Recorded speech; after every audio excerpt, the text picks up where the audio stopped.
Greetings and welcome back to Drasir TMD. My name is Drasir. I'm Michelle. And today we're going to be doing another bonus episode of Let's Play Obduction.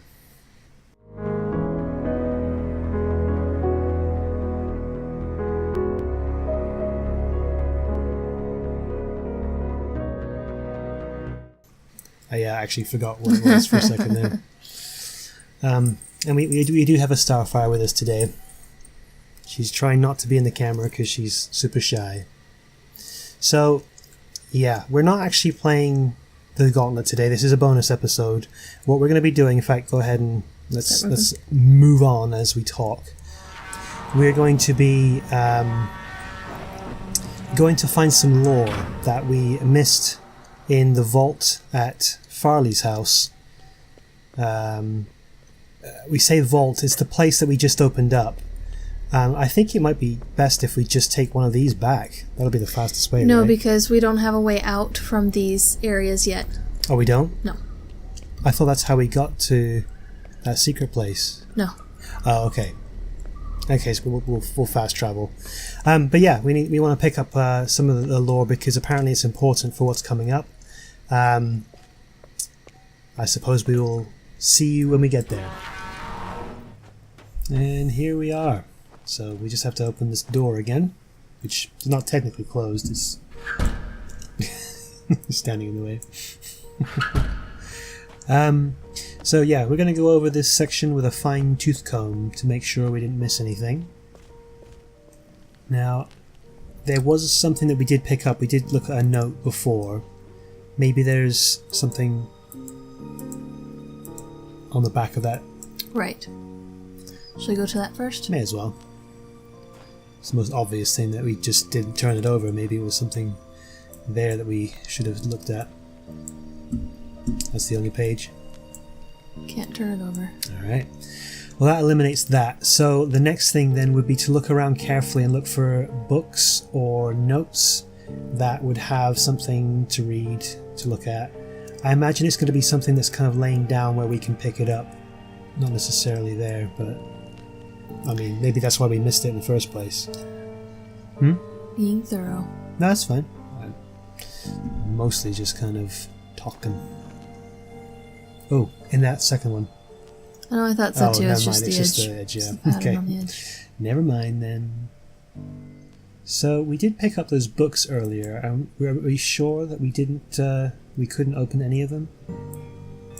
Well, this I could turn Flip over. over. Okay. Oh, there we go. Oh. What the heck? But I don't think this is lore, because I've got one of these. See, clicking it just does that. That's it? Mm-hmm. Okay. So yeah, that's just an Easter egg then for the actual books. And you said you've got one of these? Yeah, if you want to go grab it. Nah, we'll do that another time. Since we're already mid recording. No. They've seen it. They don't need to see it again. But that does make me wonder if there's something else that we can see. That one, not so much. Yeah.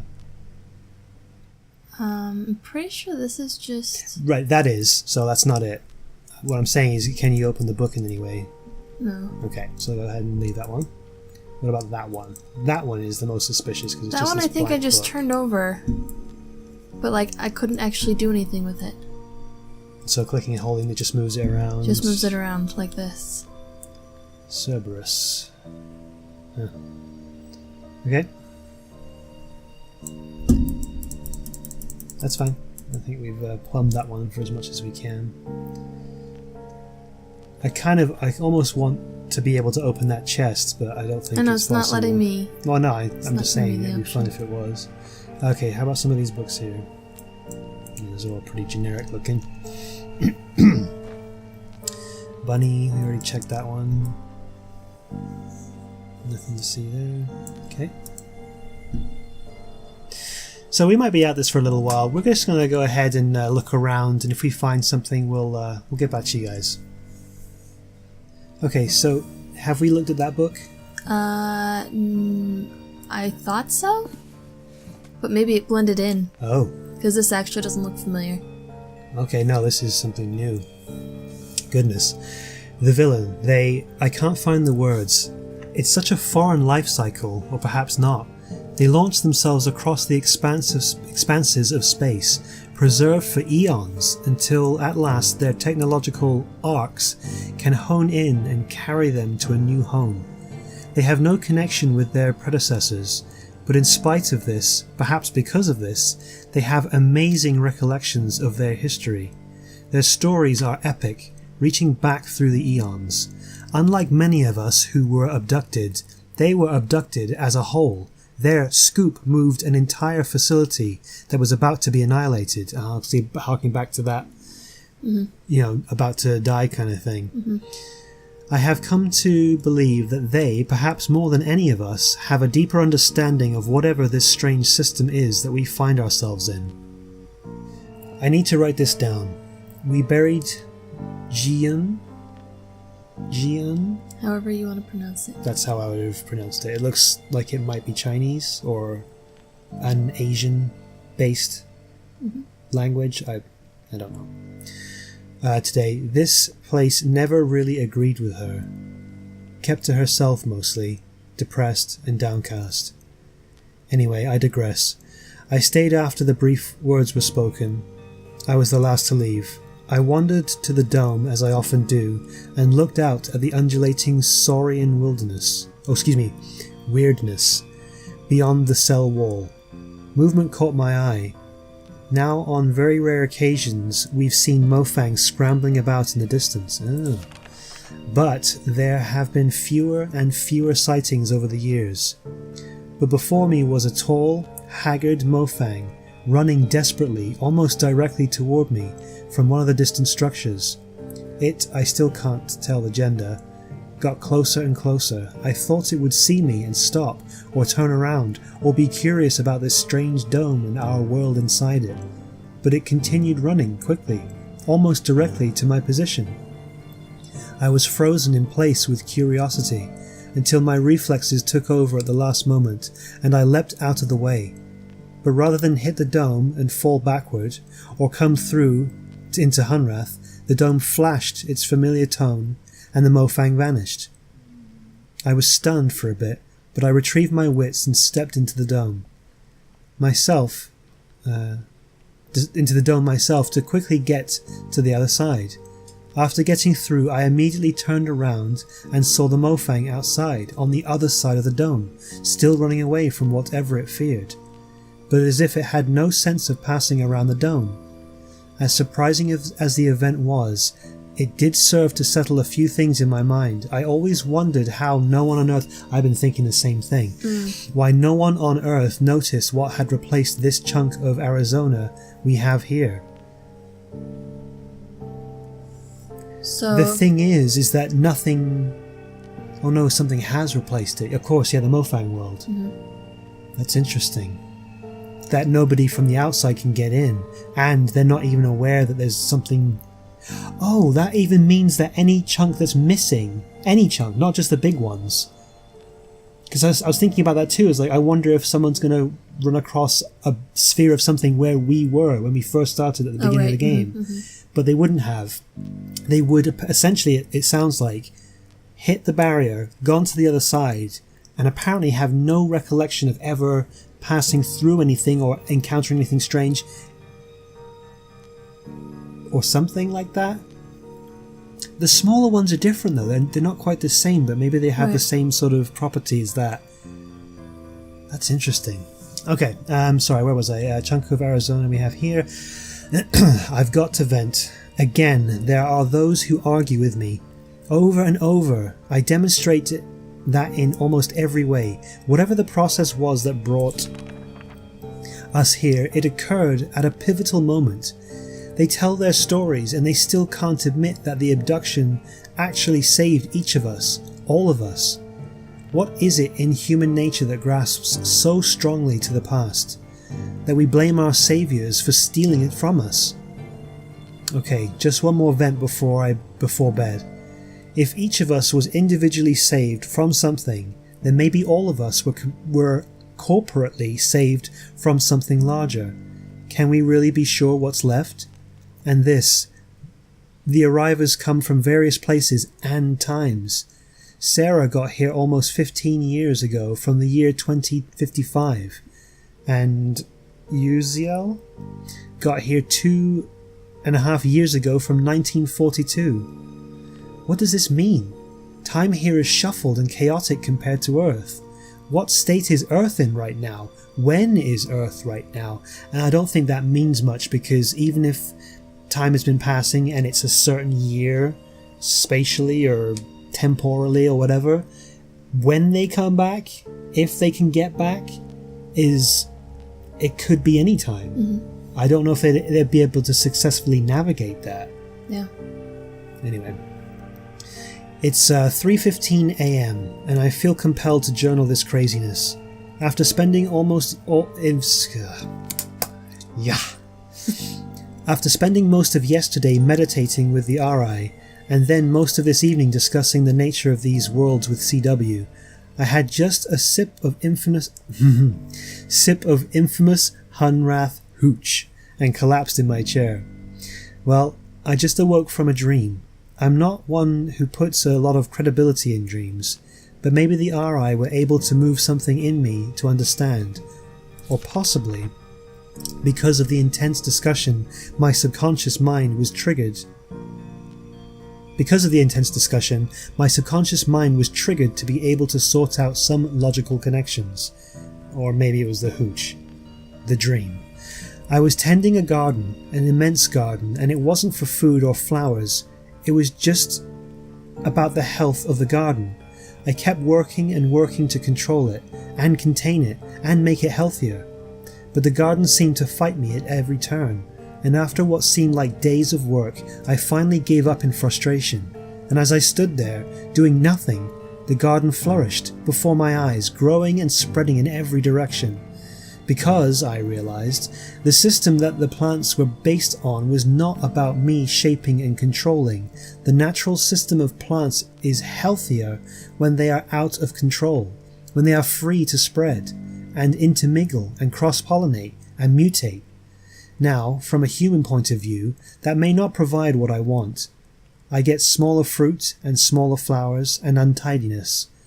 But from the point of view of the plants, they grow stronger and much more resilient and resistant. The more they are scattered, the higher their odds of surviving. And now that I contemplate, I realize that even the individual plant's seeds may not appreciate the benefit of what's happening. They are torn far from their origins, forced into situations that seem extreme, possibly even destroyed by these new environments. But for the seeds that survive, now that's where the real growth, strength and abundance comes from. It's so beautiful and terrifying, beyond the beauty of all that is... Of it all. Of it all is a system and structure that defies understanding. Okay, what if this is all a natural process? There are signs of something behind it all, but well-hidden signs. So, well, if I look at all of this, the cell, the tree, the water, the seeds, the hub, the health, even the abductions, well, there seems to be a grand system, or plan. The plan doesn't take me into account. It is unemotionally intent on the health of something much bigger. That may hurt my feelings, but, well, what am I in the entire scheme of the universe? I have no idea what, if anything, might have put this process into motion, but that is irrelevant. Tomorrow I will talk with CW. He could be swayed from his battery plan. I really don't journal much. We're going to have to decide. If we do it's going to come down. wants. It's going to come down to us whether we stay or whether we go. I'm almost certain that's what's going to happen. I don't like what do you call it? Like a moral dilemma where there's two choices and none of them are particularly wrong or bad. It's just you just have to decide. I really don't journal much, which is saying something because this is the longest piece of lore that we've found so far, by far. Yeah, right. I really don't journal much. I came to write this down because I am distraught. Although, to be fair, there's been a lot of days in between each entry, so right. Fair enough. because I'm distraught. As I contemplate the plan that I have set in motion, I realize that I have become the destroyer of worlds. I sat down to write, to seek some cathartic tranquilization, and I realized the last thing I journaled was some esoterically beautiful philosophy about letting this garden grow, not so reaffirming or calming. But nevertheless, here is my reasoning, because I must write this down. Simply, it's us or them. Complexly, if this is some kind of garden and we're the plants or seeds or whatever, well, some of us have gotten together and decided that the better choice to survive, if the others unilaterally decided that we all won't survive. I'm sorry, I missed. Some of us have gotten together and decided that we're the better choice to survive, if the others have unilaterally decided that we all won't survive. So they've decided that if we can't all survive, we're the best ones to survive. Oh, I see what you're saying. Okay, yeah. I am more fit, damn it. What? It's okay. This is not me. I want to be calm and garden, or ungarden, or grow, or... What gives one species the right to destroy another species? Who gets to choose? Do I just lay down and die because the more aggressive species thinks they're better, more powerful? What brutal scale do I have to use to measure the good of some against the life of others? Does love ever destroy, in order to help more survive? To help love itself survive? Does that even make sense? Can I kill because I think it will bring about more love? What if I'm not even capable of understanding the situation? Of hate versus love? Maybe I am the hater. Do I generalize this love? Do I generate this love delusion to help me maintain my sanity in light of a choice I made? My God, it's too much. If these are just my walls of delusion, then I choose to live within them. I am a seed, scattered by the wind, but I will not simply be trampled. I will kick and scream and survive. May God have mercy on my soul. And I'm assuming that's it, but let's see if there's another page. Okay, well that's a lot to go through. So, we think this is Farley, right? Given that everything else we've heard so far, that she spent time with the RI and this is behind her house. Right. And it does look like a little desk area and stuff for her. Interesting. So, obviously we've got some things that shed a bit more light on, history and some of the, I guess the thinking processes behind what everybody's doing. Let's head out. Actually, let's take a quick look around just to see if there's anything else. I'm pretty sure that's it. That's the thing that we missed. But what I want to do is I want to go back outside towards CW now that we've done another little bit more. Oh, go talk to him? Well, we can talk to him. We may as well since we're there. But specifically I want to ask him, I want to go see if anything else has been done about the device he's been working on. Right. Whether we can get up there, because it's been quite a while now and we've moved a lot and done a lot. Yeah. So it would be interesting to see if we can get there yet.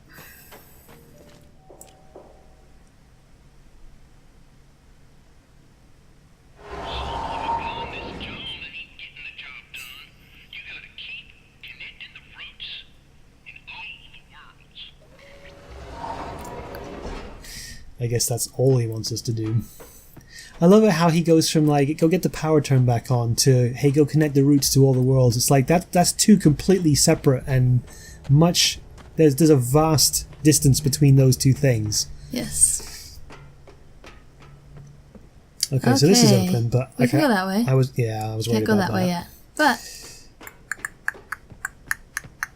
yeah, I was worried about that. Oh, bummer. Yep. Alright, well it was worth coming back to have a quick look. I wondered if it maybe had opened something else up that we can do. But, do you want to go look up close, or just... Sure, why not? You know, if they just fixed this bridge, they could just move them all down this way instead of having to lift them all by the crane. Yeah. But whatever. So yeah, we're going to go ahead and grab a thumbnail, and then after that we're going to trek all the way back to where we were. We won't make you watch that. We just wanted to make sure that we picked that piece of lore up because we were given to understand that it would be important to know before we got any further in the gauntlet. So before we're suddenly faced with a choice and it's like, wait, what? We have a choice? Right. I'm pretty sure that's going to be at the end of the game, though. Yeah. And I may be wrong, but that's just my guess. It's the sort of narrative thing that I've seen set up before that I would do in that situation, but I could be wrong. Anyway, thank you guys so much for watching. I hope you enjoyed getting to see a bit more of the lore as we went through it. We'll have to give it some thought about how much it means, though, because sometimes there's hidden meanings that we don't even comprehend until later on down the line. Okay. So yeah, as I said, this is just a bonus episode. We'll get back to the gauntlet and actually solve the rest of that, hopefully, next episode. In fact, I'm hoping that we can get through it fast enough that we can do something else after it as well. Yeah. But it will just depend on how long it takes us to figure it out. Yeah. We'll cut out a lot of the traveling and stuff, as we always do. Yeah. But it's just going to depend on how quickly It's a big puzzle. We can get our brains in gear. Thanks again for watching. We really appreciate it. But before we end it, actually, you might have noticed that we're actually now back in Moray. We moved here to get to start the gauntlet for the next episode, but we remembered that we had forgotten something. We are going to go ahead and head back to Kaptar with the big number that we had found. I forget where exactly it was. It was in the place with the half-a-body guy.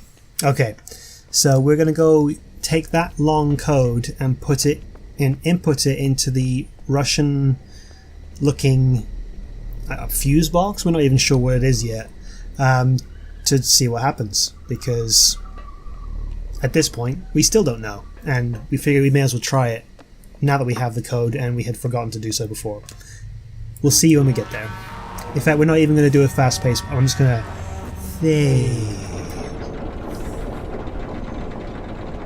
magic. Well, here we are at the box. No, the battery is not attached. Oh yeah, it is attached. It's right there. Well, it's not letting me push any buttons. Oh yeah, it is. Oh, okay. It's not letting you push any buttons, and yet you push the buttons. I did. Okay, so... however... Well, no, how long would it take us to... If we set it back down again, how long would it take us to get back to that section?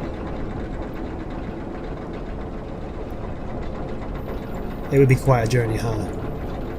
Yeah. Let's not worry about it. Let's hopefully we can just do it right here, and... I don't know what all I need to do. Well, here. I have a feeling that we're supposed to light up that last number, right? And that the code is what lights up that last number. That's what I figure as well. Consulting the notes. Yeah, how about I read it to you?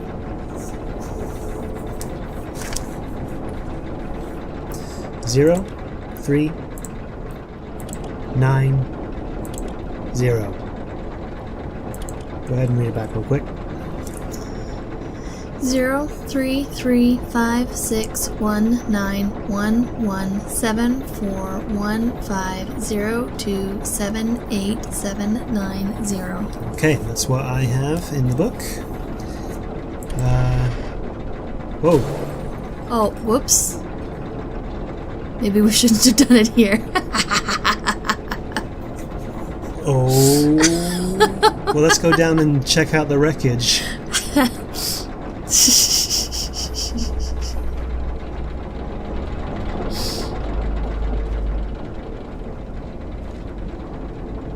Did it literally just disengage it from the... Is that all it did? It disengaged it? So it would seem... Okay, take a look around. There's got to be something else it does, right?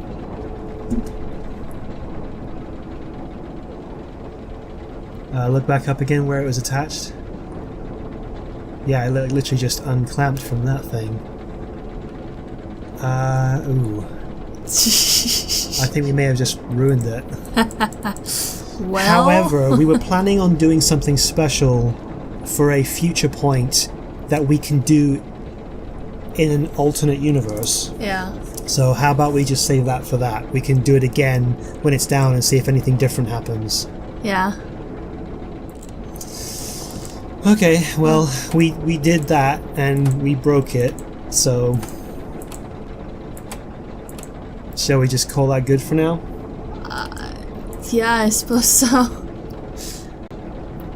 We're going to call it good for now. We will try it again later in conjunction with something else we're going to do later on, so don't worry about that. We will try it again.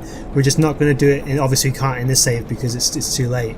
And it may be that this is all it does, and that's fine. But we'll get back to that when we have a chance to, in a few episodes, hopefully. Anyway, so yeah. We're going to go ahead and let ourselves sign out since we already did it, and we'll basically be teleported back to Hunrath, I guess? Is it Hunrath? Yes. And then, in the next episode, we'll be suddenly teleported back to the Gauntlet. Yeah. Getting the whole time travel thing straight is not as easy as it sounds. So, go ahead and like the video if you did enjoy it. Subscribe if you haven't already, and don't forget to click the bell icon to get notified. Go ahead and comment and let us know if there's anything else you want us to sort of look for or root around in, as much as we can. Thank you so much again for watching. You all have a good one, and we'll see you on the other side.